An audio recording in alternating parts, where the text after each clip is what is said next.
Hi, I'm Gaz. I'm the head of design here at Tim Marner and I look after branding and graphic design. Christian Emory are a male designer shoe company with their specialised product being the velour loafer. So from the initial meeting, the client had no ideas really in terms of names, or well, solid ideas anyway. They didn't have any affection towards a particular concept or idea they'd come to themselves. We pretty much had a clean slate to start with.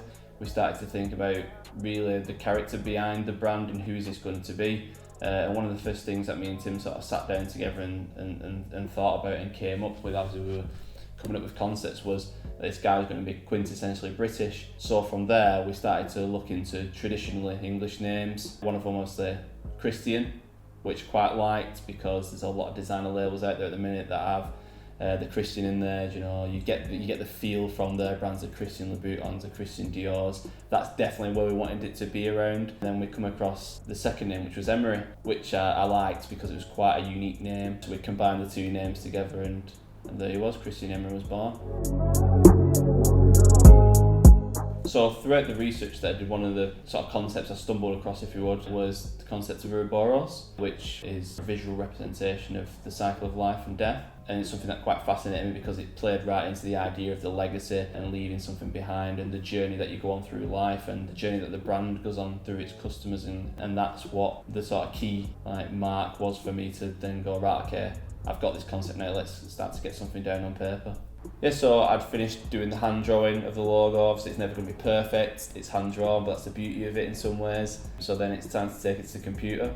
You know, majority of the time I do like things to be perfect, it's just my style as a designer. Look into the research of the icons that I was sort of taking reference from, the Ouroboros. You know, a lot of them are circular, so obviously circles, 9 times out of 10, anything like that are perfect. So I thought, let's replicate that style. But obviously I went for a figure of 8 instead, just to make it a little bit more interesting, a little bit more intricate.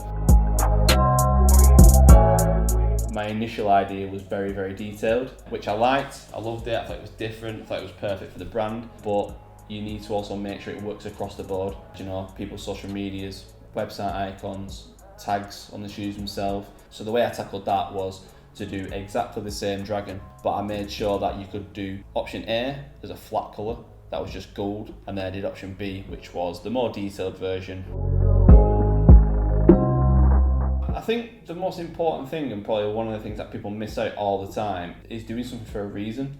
You could look at it on the face value and think, oh, he's just drawn a really cool dragon, but it's not about that. It's about the process beforehand and how you arrive at that point to choose that. And yeah, it's got to look cool, yeah, it's got to get people's attention, but it's also got to mean something as well. And that's where I feel like people get it wrong, because I could have done exactly the same thing, but if I hadn't done all the legwork beforehand, it doesn't mean anything at the end. And that's what's important to people who are going to buy into it, because if you've not done that pre-work there, the logo means nothing. And yeah, it looks cool, but there's a lot of things that look cool. And why should I buy from you if I don't have a reason to buy from you? I think that's the one thing that stands out for me that makes us a little bit different than everyone else, is the fact that we do things for a reason. Yeah, it's got to look cool. Yeah, it's got to attract people in, and all our stuff does that. But I think what we have extra is that meaning behind it. And there's a reason why we've done that. We've arrived at that point through planning, through research, through spitballing between us all and making informed decisions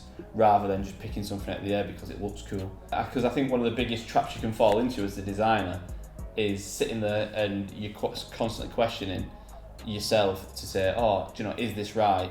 And I think the reason why it's so hard is because truly you probably don't know yourself, because you've not done the initial build up to it. You've gone from point 1 to point 4 instead of doing 2 and 3 in between, and that's why you're missing the important stuff in between that assures your decisions that, you know, you can go back and go, well, am I doing this right? Well, yeah, because I'm doing it for reasons A, B and C. And if you can't tell me if it's right, then how the hell can you tell a client or a customer that it's right? Because you don't know yourself. So if you're looking for a creative agency who does things a little bit differently and thinks outside the box, then give us a bell today. Peace!